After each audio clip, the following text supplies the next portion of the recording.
Hello everyone, my self pharmacist lovely Sharma और आज का हमारा टॉपिक है medical termination of pregnancy act 1971।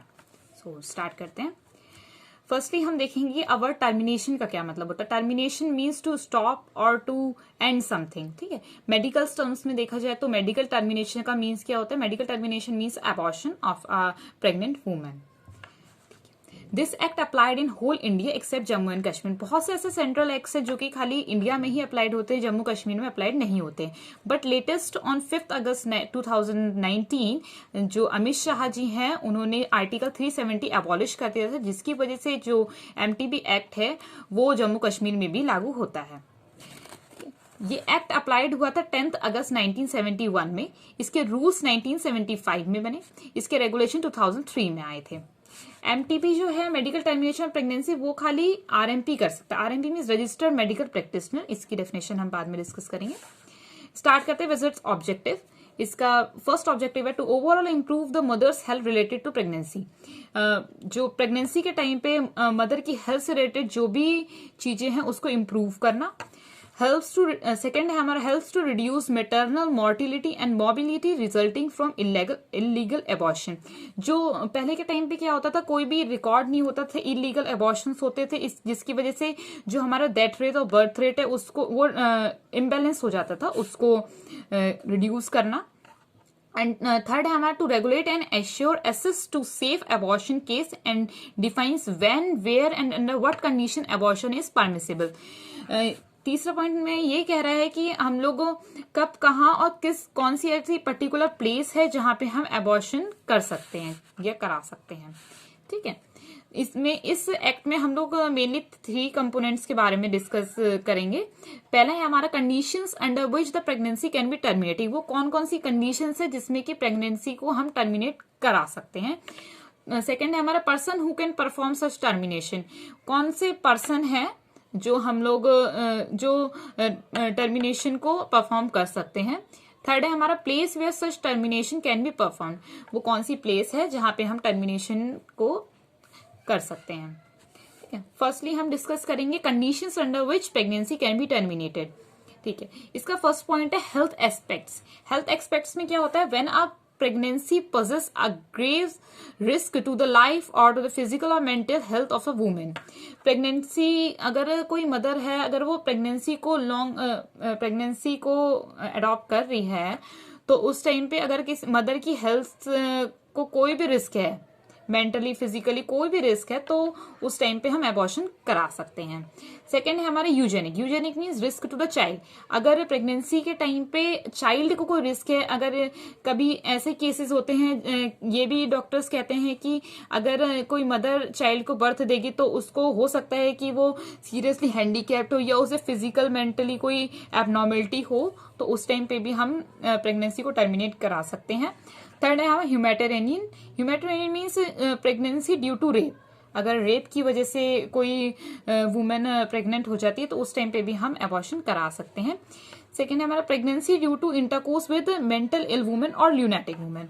जो मेंटली इल है वुमेन, अगर वो प्रेग्नेंट हो जाती है तो वो भी अपनी टर्मिनेशन करा सकती है। ठीक है, फोर्थ पॉइंट है हमारा failure of contraceptive device including males and females both.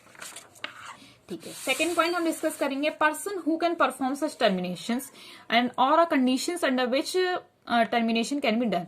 वो कौन से पर्सन है जो कि टर्मिनेशन को परफॉर्म कर सकते हैं, जो कि हम पहले ही डिस्कस कर चुके हैं कि मेडिकल टर्मिनेशन ऑफ प्रेगनेंसी खाली आरएमपी के थ्रू ही हो सकता है। आरएमपी रजिस्टर्ड मेडिकल प्रैक्टिशनर ही कर सकता है, और वो कौन से कंडीशंस है उसको हम डिस्कस करेंगे। फर्स्टली है the MTP can be done only by RMP trained in gynaecology. जो आरएमपी गायनेकोलॉजी से ट्रेन्ड है खाली वही इसको परफॉर्म कर सकता है। अब इसको हम अलग अलग लेवल्स में डिवाइड कर लेते हैं। तो पहला हमारा level, if the length of the pregnancy does not exceed 12 weeks. अगर प्रेगनेंसी 12 वीक्स से कम की है तो कौन कौन से ऐसे केसेस है जिसमें हम प्रेगनेंसी को टर्मिनेट कर सकते हैं। पहला केस है जिसमें intercourse with ill women. Second case है चाइल्ड बर्थ डिफेक्ट एबनॉर्मेलिटी। और थर्ड है हमारा मेल और फीमेल कॉन्ट्रासेप्टिव फेलियर। और फोर्थ है हमारा ड्यू टू रेप। इन सभी केसेस में हम प्रेगनेंसी को टर्मिनेट करा सकते हैं। फिर हमारा अगर प्रेगनेंसी की जो लेंथ है वो 12 वीक से ज्यादा की है, उसको भी हम टर्मिनेट करा सकते हैं। जो अभी हमने ऊपर पॉइंट्स डिस्कस किए थे उनके बिहाफ में हम करा सकते हैं इसको। बट उस टाइम पे अगर हमें एटलीस्ट 2 RMP के कंसर्न की जरूरत रहती है, एटलीस्ट 2 RMPs। ठीक है, नेक्स्ट है हमारा इफ 20 से 40 वीक्स के बीच की प्रेगनेंसी है, अगर कोई वुमेन प्रेग्नेंट है 20 से 40 वीक्स के बीच में, तो उस केस में भी हम टर्मिनेशन करा सकते हैं। बट उसके लिए एक पर्टिकुलर केस ही होना चाहिए कि अगर उस टाइम पे if in this the only if mother can cause to death, अगर मदर की हेल्थ को प्रॉब्लम है, अगर मदर प्रेगनेंसी को ले रही है, बहुत टाइम तक चला रही है, उस टाइम पे अगर मदर की हेल्थ को प्रॉब्लम है, मदर की डेथ भी हो सकती है, तो उस टाइम पे भी हम इसको टर्मिनेट करा सकते हैं। प्रेगनेंसी से रिलेटेड जो भी डॉक्यूमेंट्स हैं उसको बहुत सीक्रेटली रखा जाता है हॉस्पिटल में, उसके रिकॉर्ड बहुत ही प्रॉपरली बनाए जाते हैं और उसको एक जो रिकॉर्ड होते हैं उसको एक प्रॉपरली कस्टडी में रखा जाता है। जो हॉस्पिटल के हेड होते हैं वो प्रॉपरली उनके कस्टडी में होते हैं। ठीक है, फिर हमारा अगर जो गर्ल है या जो वुमेन है वो 18 से अबव की है, तो जब वो प्रेगनेंसी को टर्मिनेट कराने जाएगी तो उसे एक कंसर्न फॉर्म फिल करना पड़ेगा। ठीक है, कंसर्न फॉर्म फिल करने के बाद ही जो डॉक्टर्स होते हैं वो प्रेगनेंसी को टर्मिनेट कर सकते हैं।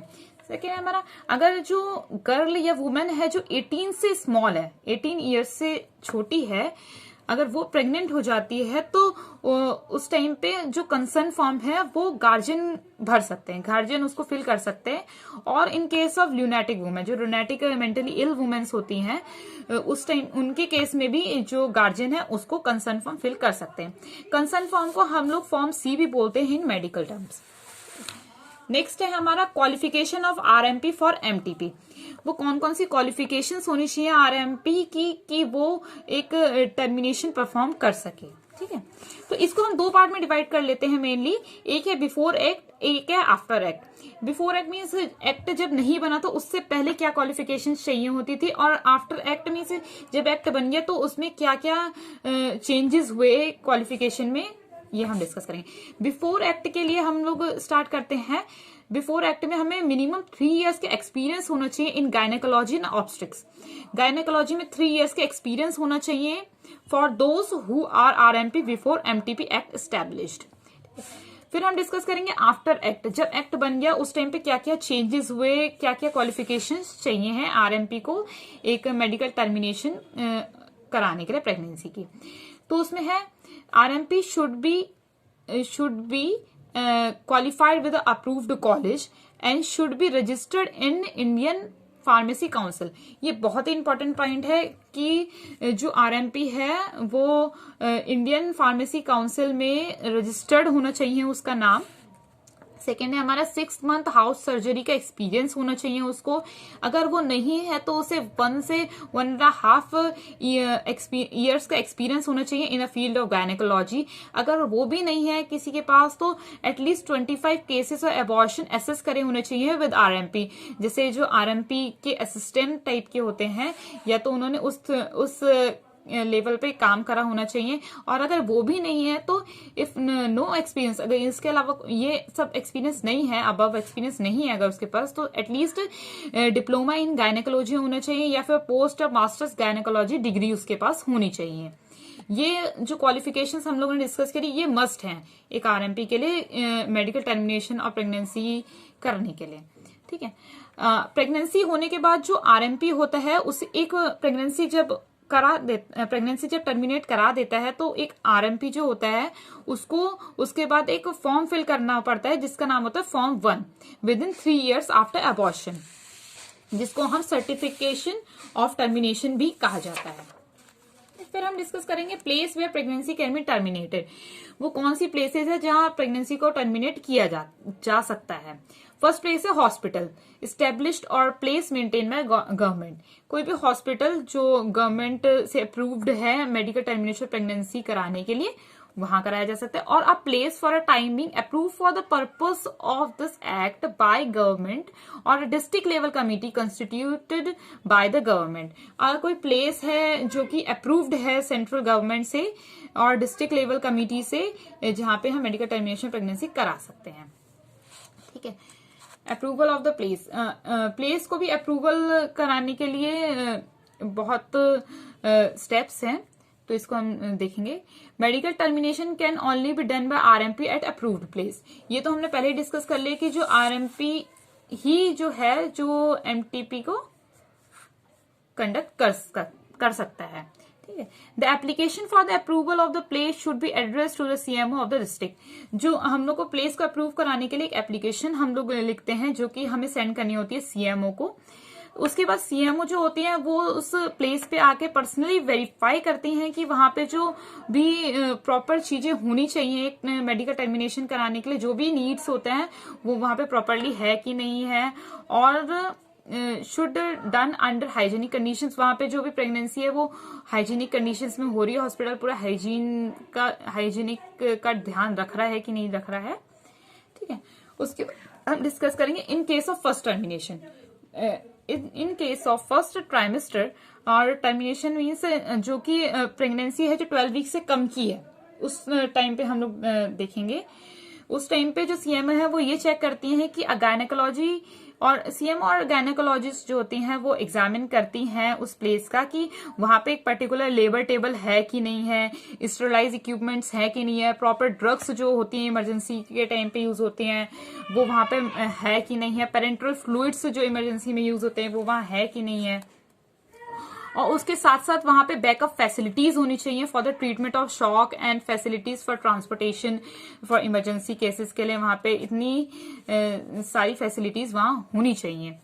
सेकेंड हम लोग देखेंगे in case of second trimester. Second trimester means जो अगर 20 वीक से ज्यादा की प्रेगनेंसी है उस टाइम पे जो गायनेकोलॉजिस्ट हैं वो एग्जामिन करते हैं कि उस प्लेस पे एन ऑपरेशन टेबल होनी चाहिए, इंस्ट्रूमेंट्स होने चाहिए for performing abdominal and gynaecology surgery के लिए, एनेस्थेटिक इक्विपमेंट्स प्रॉपर होने चाहिए, स्टेरलाइज इक्विपमेंट्स होने चाहिए, ड्रग्स एंड पेरेंटल फ्लूइड्स होने चाहिए इमरजेंसी के यूज के लिए, ठीक है।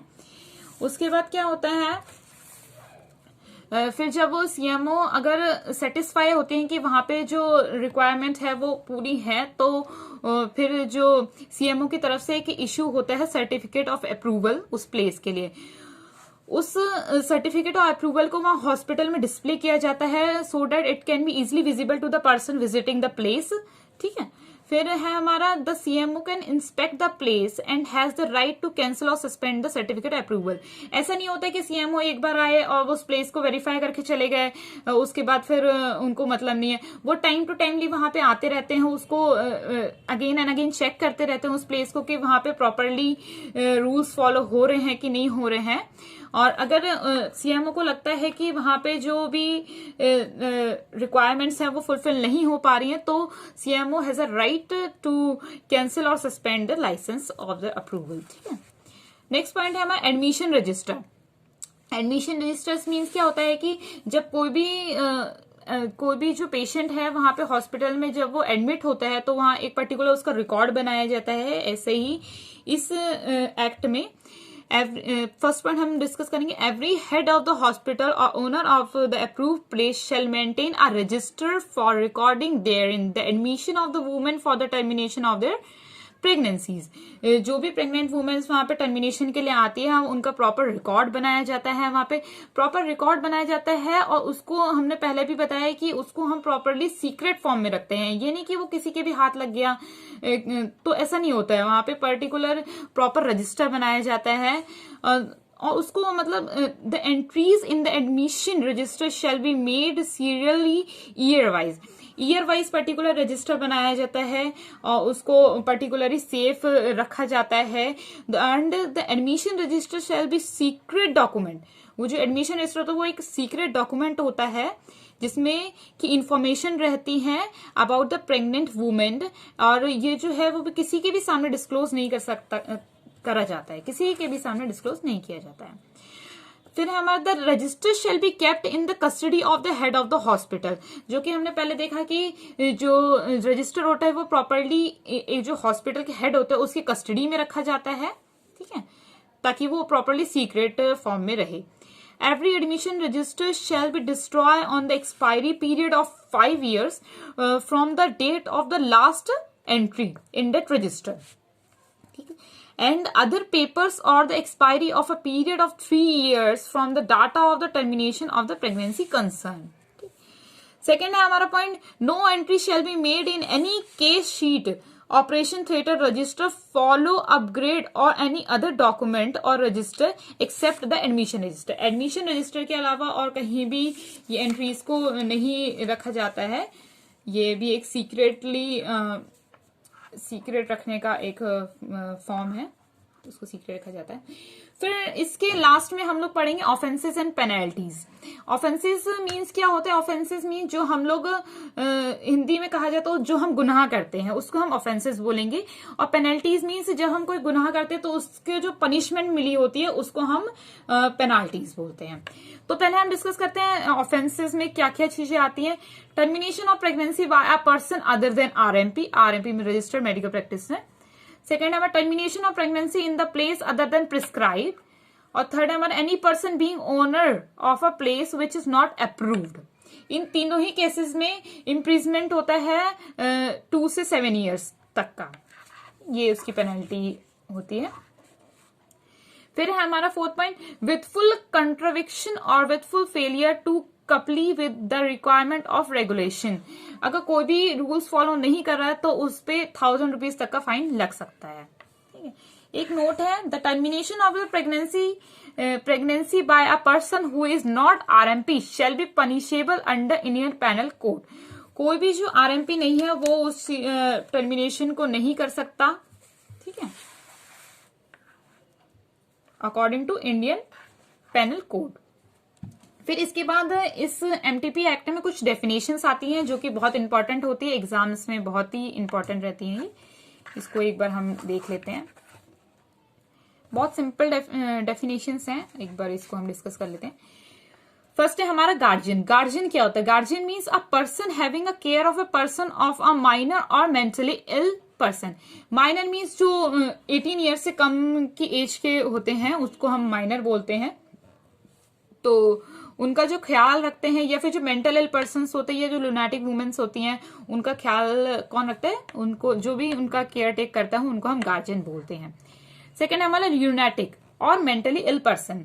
इसकी डेफिनेशन क्या? Has the meaning assigned to it in section 3 of the Indian lunacy act 1972. Third है हमारा माइनर. माइनर की डेफिनेशन क्या होती है? Minor means a person who under the provisions of the Indian majority act is to be deemed not to have attained majority.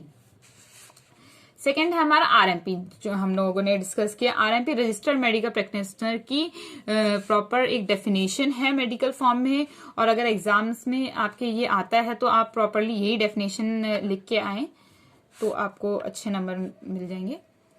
इसकी definition है, means a person who possesses any recognised medical qualification और is defined under the Indian medical council act and whose name has been entered in the state medical register and who has such experience or training in gynecology and obstetrics as may be prescribed by the rules made under the act. ऐसा person जो कि state medical council में जिसका registration हो सकता है, जिसका नाम दर्ज है, उसको हम आरएमपी कह सकते हैं.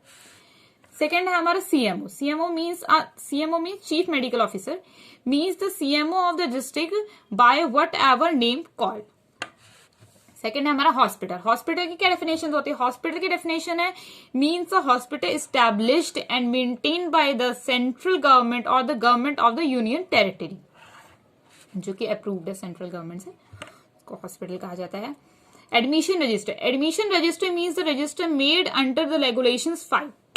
एडमिशन रजिस्टर जो होता है वो रेगुलेशन 5 के अंदर बनाया जाता है. फिर है हमारा next approved place. Approved place की क्या डेफिनेशन? अप्रूव्ड प्लेस की डेफिनेशन है, means a place approved under rule 4 of the MTB rules 1975. ठीक है.